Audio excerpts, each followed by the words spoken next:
Je suis toujours heureux d'être dans cette église espérantielle. Amen. Je vais dire Espérance, je vous en prie.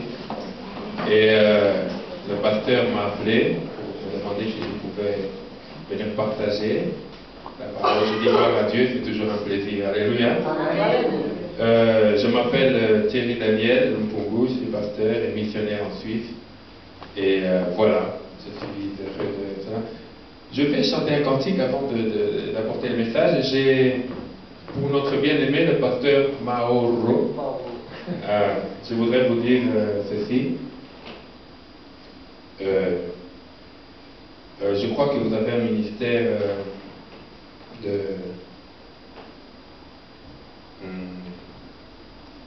je cherche le mot. En anglais, je sais, c'est oversee. Donc, de quelqu'un qui... Il y a quelqu'un qui parle anglais ici? Bon, c'est comme un évêque. C'est comme un évêque. Moi, je ne vous connais pas, c'est la première fois que je vous vois. Vous avez un ministère de... Comme faisaient les apôtres, l'apôtre Pierre, l'apôtre Paul, qui visitaient les églises pour les fortifier, les exhorter et surtout leur donner une direction. C'est le Seigneur qui donne la direction à son église, mais le Seigneur utilise les hommes. Le Seigneur utilise les hommes. Dieu ne parlera pas à travers le mur ou à travers la guitare. Le Seigneur parle à travers ses serviteurs. Et pourquoi je dis ça? Quand on était en train de prêcher, de prêcher, c'était une parole, mais c'était aussi une prêche, une exhortation. Le Seigneur me montrait, je vous voyais avec deux ailes dans le dos. Deux grandes ailes. Et voilà, je voulais libérer cette parole, que Dieu soit béni. Prions. Prions, s'il vous plaît. Seigneur Jésus, merci pour ce temps durant lequel tu veux que nous puissions partager ta parole, que cette parole nous communique ta vie, nous communique ta force, qu'elle nous relève, qu'elle nous fortifie, qu'elle nous établisse, Seigneur, qu'elle nous établisse et qu'elle nous enracine dans ta présence, mais que nous puissions expérimenter ta grâce et ton salut. Dans le nom de Jésus-Christ. Amen. Amen. Alors, je vais chanter un cantique d'abord.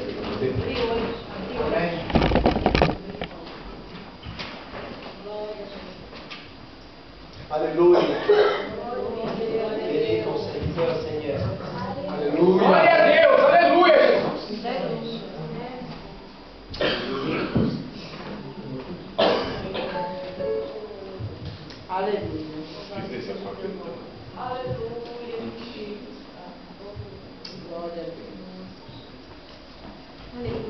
Voilà le cantique que je chante. C'est un cantique qui parle de la croix.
Gloire à Dieu. Jésus a tout accompli. À la croix, il a dit tout est accompli. En fait, tout est accompli, ça veut dire quoi? À l'époque, du temps des Romains, parce que Jésus est venu sous la domination romaine, lorsque quelqu'un était en prison, il devait faire sa peine, peut-être qu'il avait 10 ans, 15 ans, 20 ans, et lorsque le dernier jour de sa peine était arrivé, le dernier jour, lorsque le jour de la libération était arrivé, le juge appelait un soldat et lui donnait un écriteau sur lequel on avait gravé « Tout est accompli », c'est-à-dire la peine est payée, tu ne dois plus rien maintenant, ta dette a été payée. Et lorsque le soldat venait avec cet écriteau comme ça, il vient, donc l'homme est en prison, ou la femme est en prison, le soldat vient avec un écriteau. Et il le met sur la porte, il prend un marteau, il cloue cet écriteau sur la porte, il est marqué « Tout est accompli ». Alors la conséquence c'était quoi? C'était qu'à ce moment-là, la porte n'avait plus le droit d'être cadenassée, d'être bloquée, d'être verrouillée. Qu'est-ce que faisait le soldat? Il ouvrait la porte. Il entrait, il enlevait les chaînes du prisonnier, il enlevait les fers qu'il avait aux pieds. Et la personne qui était depuis des années dans le noir, dans la prison, dans l'humiliation, pouvait maintenant se lever, pouvait maintenant voir ce qui était dehors. Il n'y avait plus aucun obstacle. Et il pouvait faire un pas de foi, aller de l'avant et saisir la liberté. Alléluia. En Jésus-Christ, nous avons la totale liberté. Lorsque Jésus à la croix a dit tout est accompli, lorsqu'il a dit tout est accompli, à ce moment-là, toutes les chaînes du diable, les puissances, les liens du diable, toutes les situations, toutes les vagues, toutes les tempêtes ont été anéanties, brisées et soumises à la puissance de Dieu. Alléluia. Ce soir, tu es là. Il y a une situation. C'est pas le message, je vais entrer dans le message. Il y a une situation quelconque, je ne sais pas. Mais il te suffit de te saisir de cette parole. Alléluia. Tout est accompli. Alléluia. Je me demande si je dois entrer dans mon message. Je me demande si je dois entrer dans le message.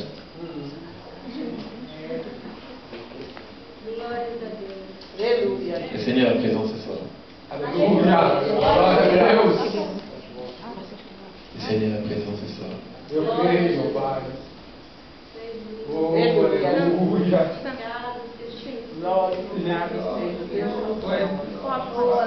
Ça dépend de toi. Jésus a déjà fait sa part. Il est mort à la croix et 3 jours après il est ressuscité.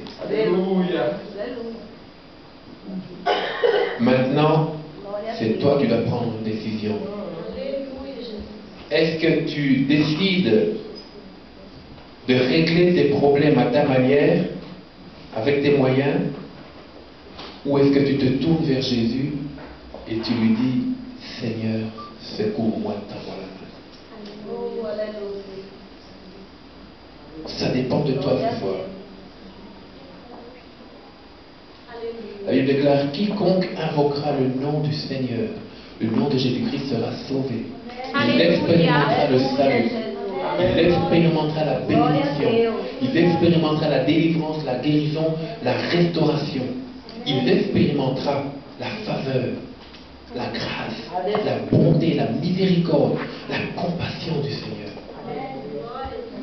Tu peux tout simplement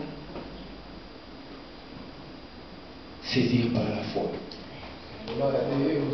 Saisir. Saisir par la foi, ça veut dire toucher. Tu n'as pas besoin de toucher physiquement. Tu laisses ton cœur s'ouvrir et par la foi, tu étends ta main et tu le touches. Il y a cette femme qui avait une perte de sang depuis 12 ans. La Bible déclare qu'elle avait été manipulée entre les mains des médecins. Elle avait tout perdu, tout ce qu'elle avait comme argent. Elle n'avait pas l'assurance comme ici en Suisse. Elle dépensait. Tel médecin, ça ne va pas. Elle dépense, elle dépense, elle dépense. Un jour, elle a dit, j'en ai marre, je suis fatiguée. Je n'ai d'ailleurs plus d'argent, comment je vais faire? Mais elle a entendu que Jésus passait. Et Jésus ne passait pas pour elle. Jésus venait parce que il y a l'enfant de Jairus qui était mort, malade à mourir. Et il était parti vers Jésus et Jésus a dit, ça va, je viens chez toi. Et alors que Jésus était en train d'aller vers la maison de Jairus, cette femme a vu la trajectoire de Jésus-Christ.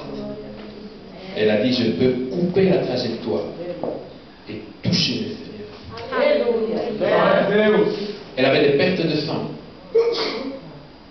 Depuis des années, 12 ans. Imaginez-vous un enfant qui a 12 ans. C'est à peu près l'âge de Samantha. Imaginez-vous, Samantha née, la fille née de notre... la première fille, pas la première enfant, mais la première fille de notre sœur. 12 ans, elle naît, elle grandit. 12 ans perte de sang. Selon la loi, elle n'avait pas le droit de se trouver parmi les hommes. Selon la loi juive. Parce qu'elle était impure.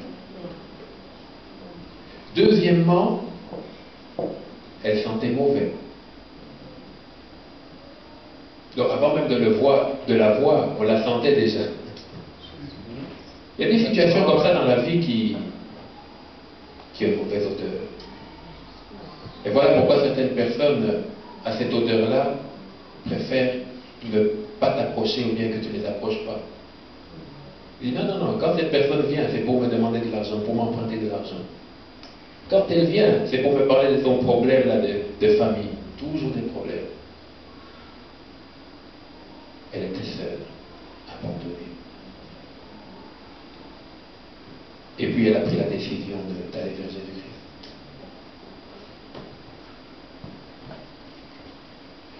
Selon la loi, si, à cause de son impureté, si elle touchait quelqu'un, elle communiquait l'impureté à une autre personne. D'où, si les sacrificateurs, si les rabbins, si les chefs religieux voyaient cette situation, on devait l'arrêter et la lapider, la tuer.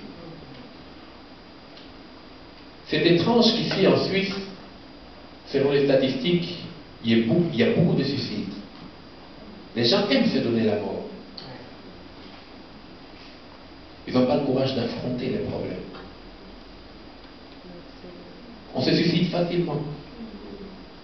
On construit un immeuble, et puis quand il est fini, on monte dessus pour se tuer. C'est l'œuvre du diable, qui vient que pour dérober, pour détruire, pour anéantir. Mais Jésus est là. Jésus est là. Voilà pourquoi il faut arrêter de pleurer. Il faut arrêter. Cette femme était dans la détresse. Qui m'aidera? Comme le pasteur a dit, pas de crédit. Qui? Et tu es là, tu te demandes qui? Et même quelqu'un veut t'aider, mais il n'a pas les moyens de t'aider. Elle était là. Et une pensée lui est venue à l'esprit. Elle a dit, si je dois mourir, autant mourir en ayant essayé. Alléluia. Plutôt que d'abandonner. Tu es là ce soir, tu veux abandonner, n'abandonne pas. N'abandonne pas. N'abandonne pas. N'abandonne pas. N'abandonne pas. Elle a pris la décision sur elle. J'y vais. De toute façon, je vais mourir. Je vais mourir de faim, j'ai plus d'argent, je suis seul. Alors autant que je meure près du Seigneur que loin du Seigneur. C'est ma prière aussi. Si le Seigneur tarde à venir et qu'un jour j'ai 60 ans, 70, 80, 90, 100 ans, 120 ans, comme dit la parole de Dieu, que je meure dans ses bras et pas loin de lui. Et elle a pris la décision, elle a marché, elle a commencé à marcher. Elle a commencé à bousculer les gens. Elle a commencé, elle s'est dit, mais bon, on va me tuer, on va m'arrêter, c'est rien. Et à un moment donné, elle a touché le corps du Seigneur. Elle a été guérie. Alléluia. Ce que je voulais prêcher ce soir, je vais prêcher à partir de la moitié du message. Le titre c'est ceci. Excusez-moi. Jésus est la bonne solution. Alléluia. Jésus est la bonne solution. Il y a plusieurs solutions que tu as. Tu veux une voiture, il y a plusieurs solutions d'avoir une voiture. Première solution, tu vas prendre un crédit. Deuxième solution, tu vas voler la voiture. Non, moi je ne vous conseille pas. Je parle selon ce qu'on fait dans le monde. Tu prends un crédit, tu voles la voiture, tu demandes qu'on te prête la voiture. Ou petit à petit, tu économises, tu achètes la voiture. Je voudrais te dire qu'au milieu de la tempête, qui connaît la tempête? Au milieu des ténèbres, qui connaît les ténèbres? Au milieu des difficultés, au milieu des tourbillons, au milieu de tout ce qui t'échappe, la solution de Jésus est là. La solution de Jésus n'est pas en dehors de la situation que tu passes. Si on te dit ça, je pense que c'est pas tellement juste.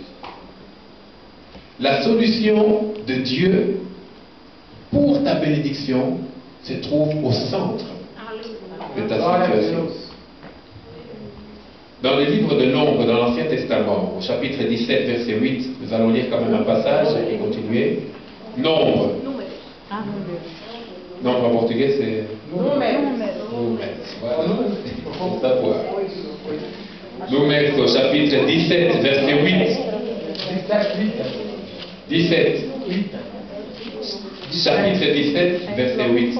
Voilà. Que Dieu soit béni.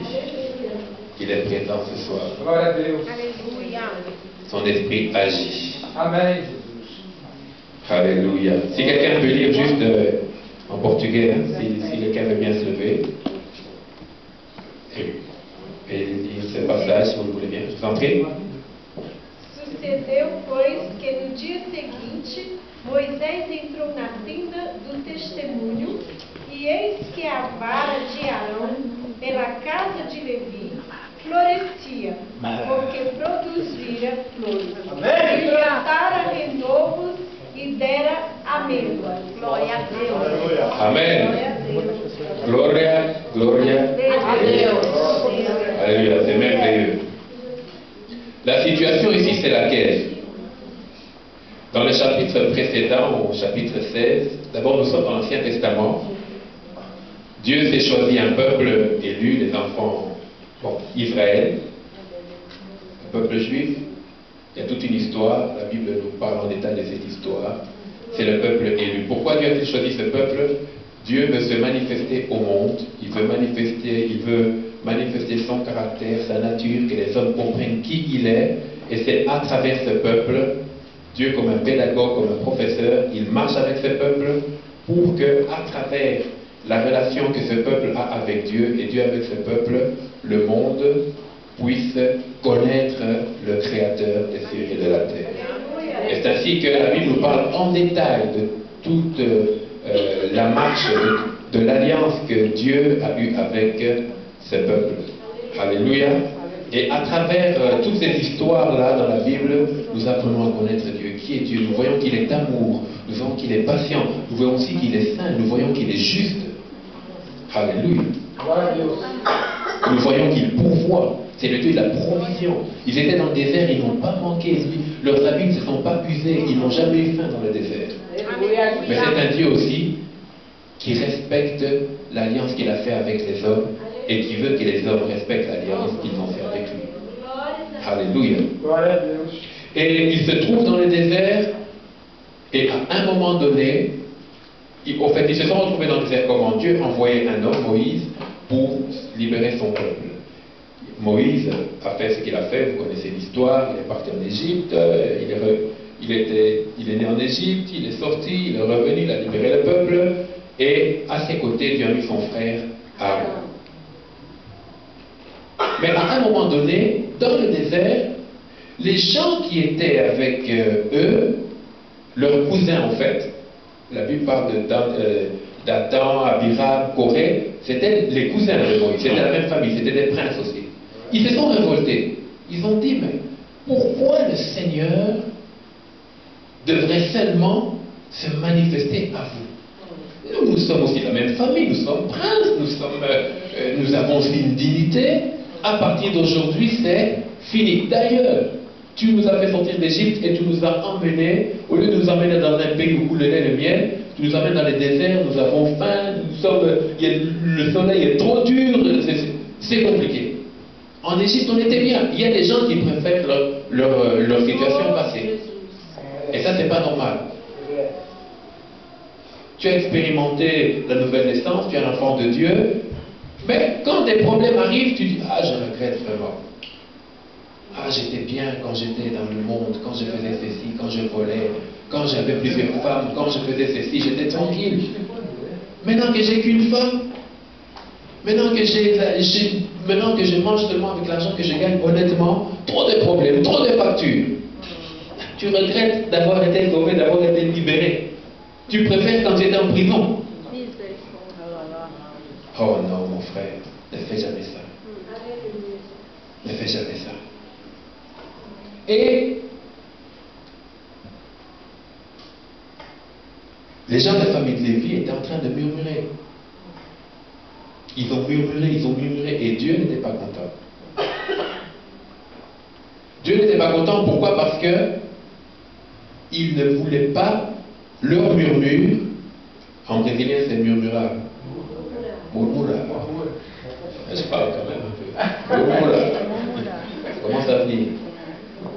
Leur murmure, c'était un témoignage contre Dieu pour dire, tu nous as fait sortir d'Égypte, c'est vrai.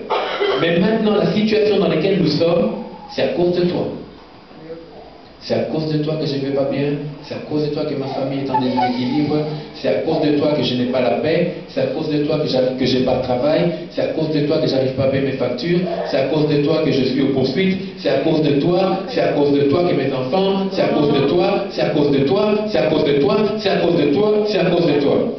Et Dieu est là, sur son trône. Il dit aux anges, mais regardez, on m'accuse. Moi, je lui ai fait du bien. Il m'accuse. Une manière de dire que la situation, la solution que tu m'as donnée n'est pas la bonne, Seigneur.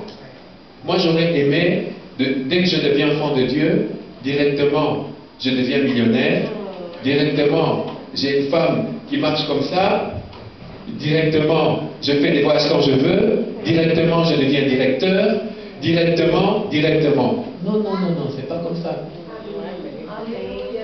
Parce que si tu reçois tout directement, selon tes pensées à toi, tu vas quitter le Seigneur. Tu vas quitter. Tu vas quitter la voie du Seigneur.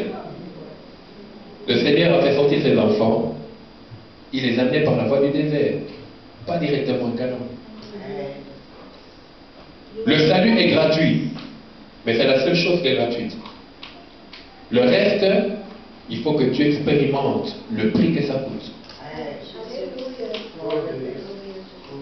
Alléluia. Ah oui. Le prix de la fidélité. Combien coûte la fidélité? On ne peut pas acheter la fidélité. Voilà pourquoi le Seigneur veut voir, est-ce que tu peux être fidèle? C'est facile de dire je suis fidèle quand tu as 3000 francs en poche et tu as une nouvelle voiture et puis ta femme vient d'avoir un enfant, ou bien tu viens de te marier. Hein? C'est facile. Mais quand tu viens de perdre ton travail, est-ce que tu peux rester fidèle? La fidélité n'a pas de prix. L'intégrité n'a pas de prix non plus. L'intégrité, ça veut dire le respect de sa parole. Tu as connu Jésus-Christ, tu as dit Seigneur, viens dans ma vie, conduis-moi. À partir d'aujourd'hui, je vais marcher avec toi. Amen. Respectez cette parole maintenant. Et les cousins d'Aaron et de Moïse, ils ont dit non. Seigneur, la solution que tu m'as donnée n'est pas la bonne. Parce que moi, je croyais que quand j'allais sortir d'Égypte, j'allais me retrouver dans un pays où tout était là, maintenant je suis dans le désert. Et ils ont murmuré, et Dieu s'est fâché.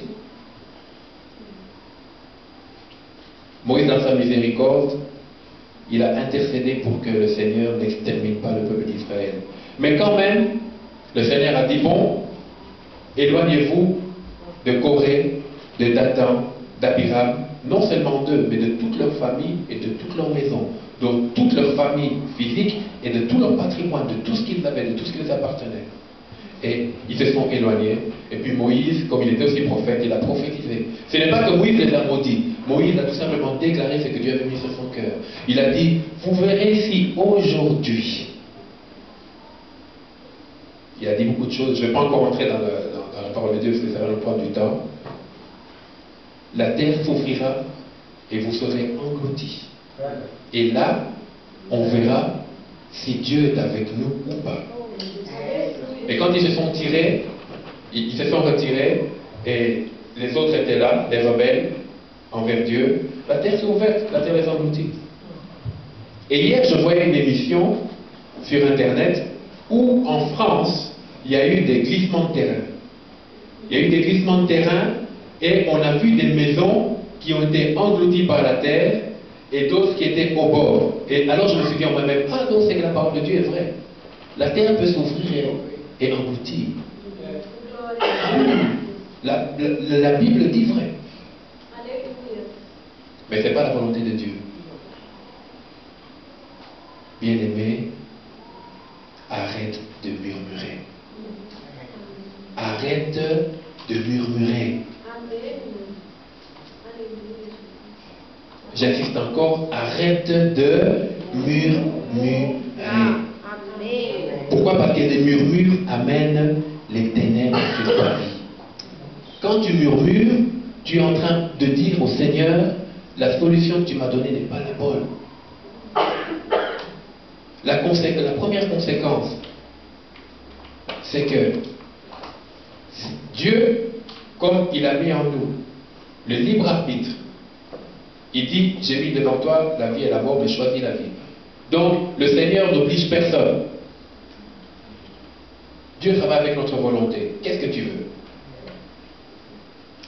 Alors, quand tu murmures, le Seigneur, quand il voit ça, il se retire un peu.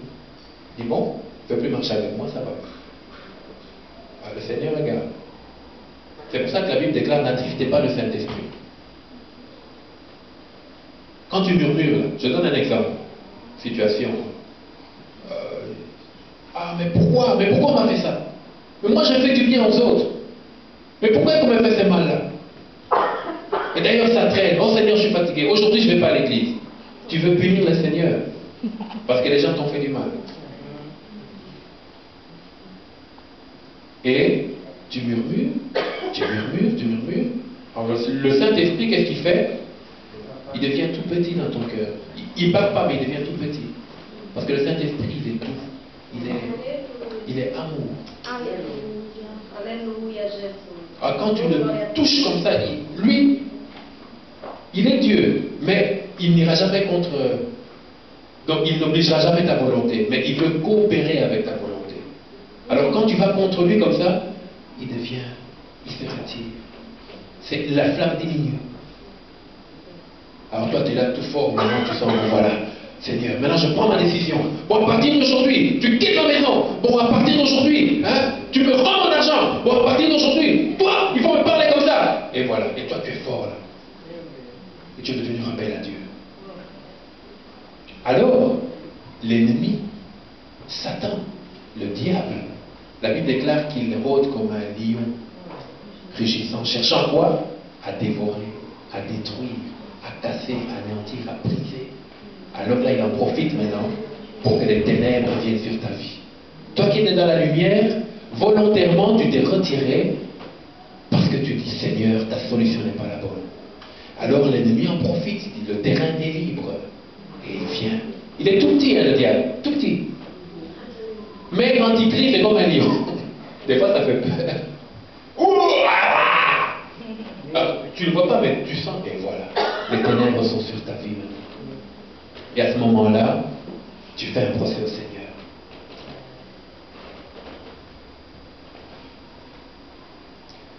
Je reviens à l'histoire. J'ai bientôt fini. Je suis en train de résumer.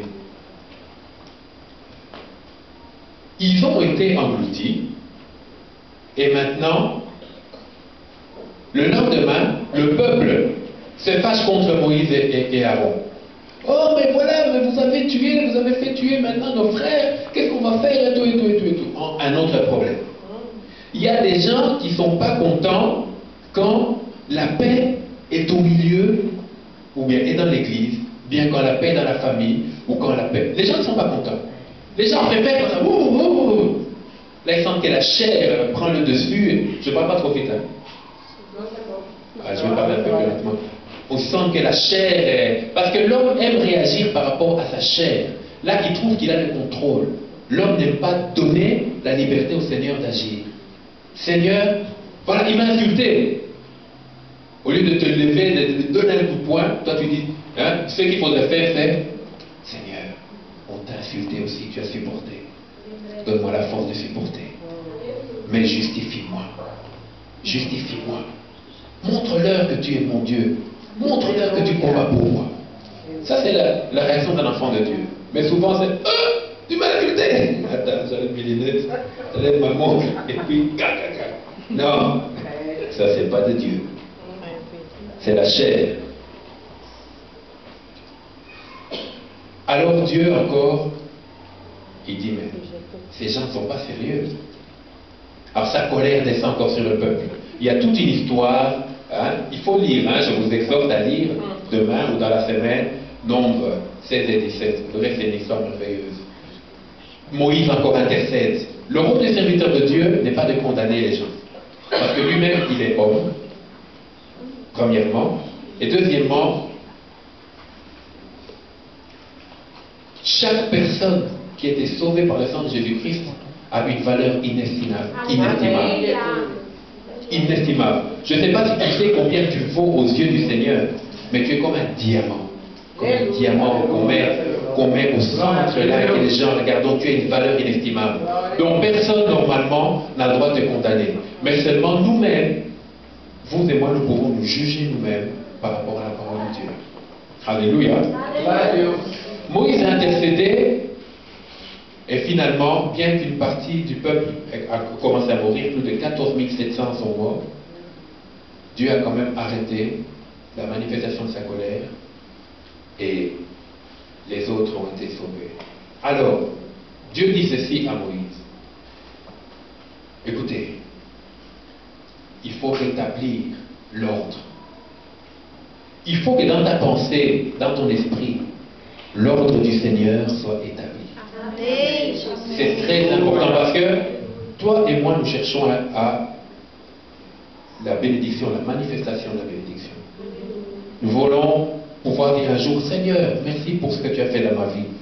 Merci Seigneur, merci pour ce que tu as fait pour mes enfants. Merci pour ce que tu as fait pour l'Église. Merci pour tout ce que tu as fait pour ma famille, pour mon mariage. Donc, il faut que la vie chrétienne soit une vie où nous expérimentons vraiment des choses, pas une vie théorique. On lit dans la Bible, on dit ça n'arrivera jamais parce que... Non. Ce que Dieu dit dans sa parole est vrai. Si nous voulons expérimenter ça, nous devons marcher avec Dieu et pas contre Dieu. Alléluia. Alors, Dieu a dit, pour que l'ordre soit établi, demande à tous les princes, le chef de chaque tribu, de prendre leur verge, le signe de leur autorité. Ils avaient un bâton. Moïse aussi avait un bâton. Et amenez ça, amenez les verges, amenez le signe de votre autorité dans la tente d'assignation, donc là où il y avait l'arche, et qu'on plante ça, qu'on les plante. Et Aaron prend aussi ma verge, et toi, comme souverain sacrificateur, va aussi planter ça dans la tente. Donc, admettons, ça c'est la tente d'assignation, donc là il y avait l'arche de Dieu. Et finalement, devant l'arche, admettons, ça c'est l'arche. L'arche représentait la présence de Dieu. Et devant l'arche, on met les 12 bâtons, plus celui de Moïse, fait 13. Mais on les plante où? Dans l'arche, mais le sol c'était le désert. Vous savez que dans le désert, rien ne peut pousser. Rien ne pousse dans le désert. Mais Dieu avait dit, la verge sur laquelle des bourgeons, des feuilles, des fleurs vont fleurir, vont se manifester, c'est celle-là que j'ai choisie et c'est eux que vous devez suivre. En d'autres termes, la verge sur laquelle vous verrez des fleurs, des bourgeons, c'est ça la solution que je vous donne. C'est ça que moi, Dieu, j'ai choisi comme solution pour ton salut, pour ta bénédiction, pour ta faveur, pour ton relèvement, pour ta libération, pour tes péchés. Alléluia. La parole de Dieu déclare que les pensées de Dieu sont tellement élevées, elles sont différentes des nôtres. Comme Dieu pense, c'est pas comme tu penses. Peut-être, je fais une parenthèse, maintenant je parle à quelqu'un en particulier. Demain, après-demain, il y a quelque chose que tu veux faire. Rassure-toi que ce n'est pas ta solution. Si c'est ta solution, même si au début ça marche, à la fin, ça va produire la mort. Mais rassure-toi dans la prière que c'est la solution du Seigneur. Quand c'est la solution du Seigneur, même si au début ça ne semble pas aller, mais à la fin, ça produira la vie. Amen. Je ferme la parenthèse.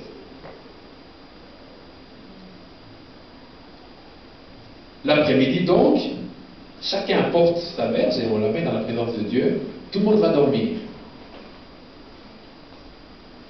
La nuit tombe. La nuit, c'est l'image des situations difficiles, quand ça ne va pas.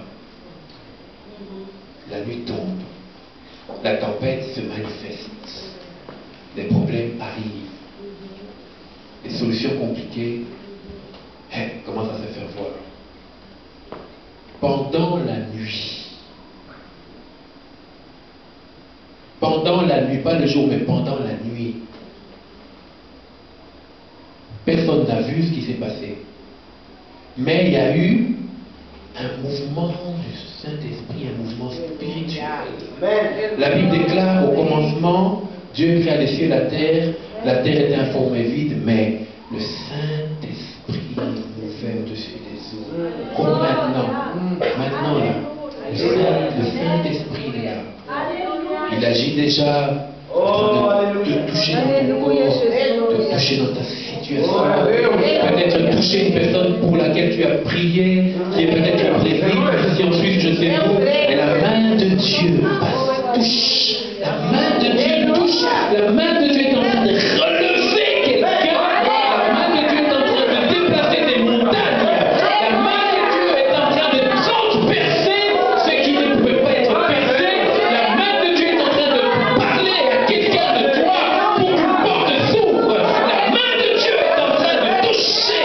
La main de Dieu. La main de Dieu. Alléluia. Dieu est capable. Rien n'est impossible à Dieu. Et la nuit, le Saint-Esprit est l'agent créateur de la création. Dieu le Père décide, Jésus-Christ qui est la parole de Dieu, manifeste la volonté du Père. Et le Saint-Esprit touche. Et lorsqu'il touche, les choses changent. Lorsqu'il touche, les situations changent. Lorsqu'il touche, il y a un chemin dans le désert. La mer devient calme. Lorsqu'il touche, les malades sont guéris. Lorsqu'il touche, les familles sont restaurées. Les couples sont restaurés. Les enfants sont gardés. Lorsqu'il touche, alléluia. Et la nuit, le Saint-Esprit était en train d'agir. Et le matin, lorsqu'ils sont venus, Moïse a appelé les princes. Il leur a dit, venez, venez. Je ne suis pas encore entré dans la présence de Dieu. Mais je voudrais que vous et moi, nous puissions constater quelle est la solution du Seigneur. Ils se sont mis en ligne. Et Moïse a dit à Aaron, ouvre maintenant. Ouvre. Et voyons si quelque chose s'est passé la nuit. Et lorsqu'ils ont ouvert, ils ont commencé à compter. Alléluia. Tribu, Dan, la verge, rien. Aser, rien. Nephtali, rien. Judas, rien. Rien.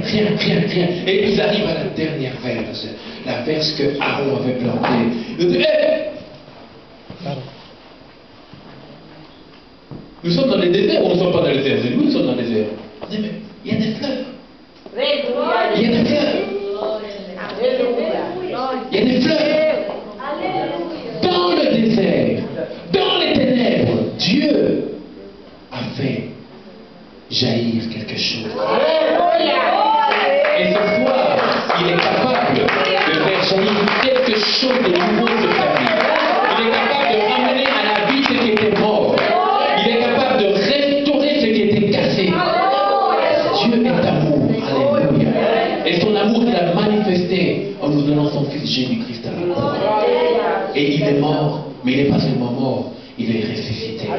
Et après sa résurrection, il a marché il s'est manifesté durant 40 jours. Il a encore continué à prêcher pour dire, mais écoutez, moi je ne suis plus mort, je suis vivant. Il a continué à prêcher. Tu dois quitter le lieu où tu es. Tu dois décider, Seigneur, moi je décide de marcher dans ta présence. Je décide de choisir ta solution. Je décide d'être touché par toi, de m'exposer dans ta présence. Et je refuse de murmurer, quelles que soient les situations. Amen. Je refuse. Je refuse de murmurer. La vie, Dieu peut la communiquer. Amen. Alléluia. Mais il y a une chose, j'ai fini mon message. Toi, tu dois faire un acte de foi. Tu dois faire un acte de foi. Je ne sais pas lequel. Tu dois faire un acte de foi pour montrer au Seigneur que c'est toi que je choisis. Tu dois faire un acte de foi. Tu ne peux pas te contenter d'une vie seulement circulaire. Tu tournes en rond, rien ne va, et tu ne fais que pleurer, pleurer, pleurer. Pleurer, c'est une bonne chose.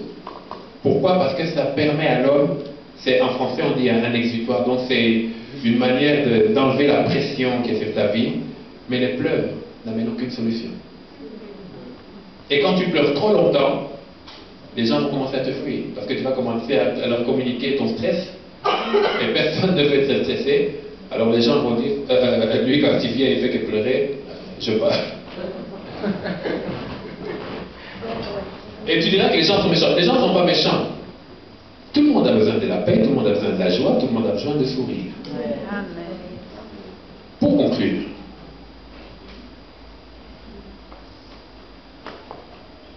apparus Seigneur.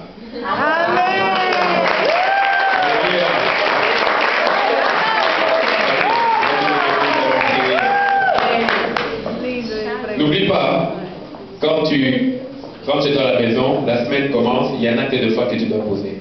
C'est peut-être te réconcilier avec quelqu'un, c'est peut-être demander pardon à quelqu'un, c'est peut-être prendre la décision de servir le Seigneur, c'est peut-être prendre la décision de marcher avec Dieu, et enfin, toi-même tu sais, le Seigneur va te conduire. Amen.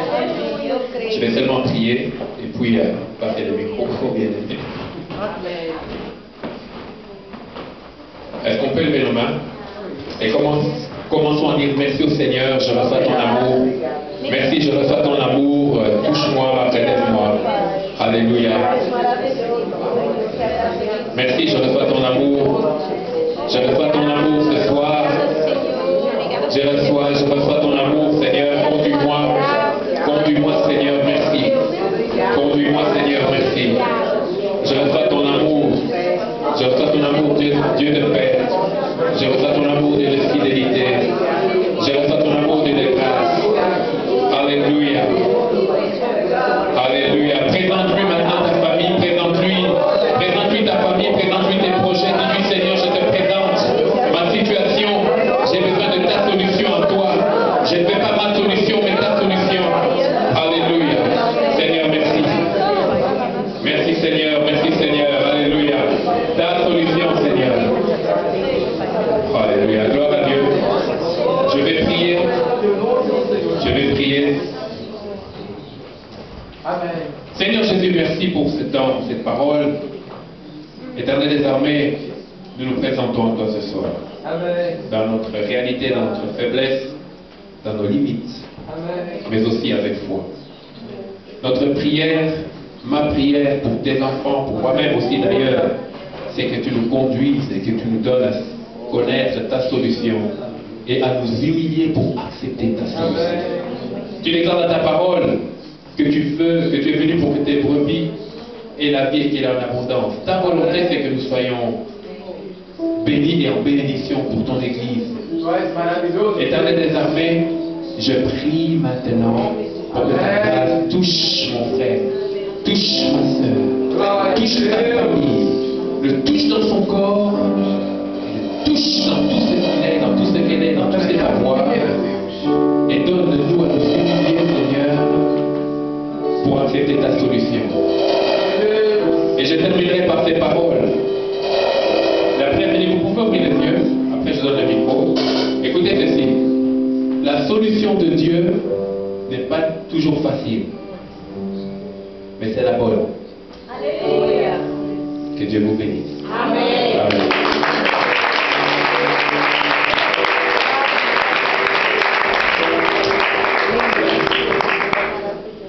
Alléluia. On peut voir comme le Seigneur est bon. Alléluia. On ne mérite pas toute cette présence, on ne mérite pas tout ce qu'il nous donne, on ne mérite pas. Je ne mérite pas même d'être là ce soir. On ne pensait pas venir, mais le Seigneur sait ce qu'il fait. Je veux te dire, mon frère, ma soeur, si tu es là dans ce lieu aujourd'hui, c'est parce que Dieu t'a amené dans ce lieu. Parce que on ne va pas dans beaucoup d'églises, mais ce lieu, cette maison de prière a été établie par Dieu lui-même. C'est lui qui a ouvert cette porte pour C'est lui qui a ouvert cette porte pour la pasteur Irley. Et je remercie le Seigneur d'avoir encore connu un frère qui obéit à Dieu, qui dit simplement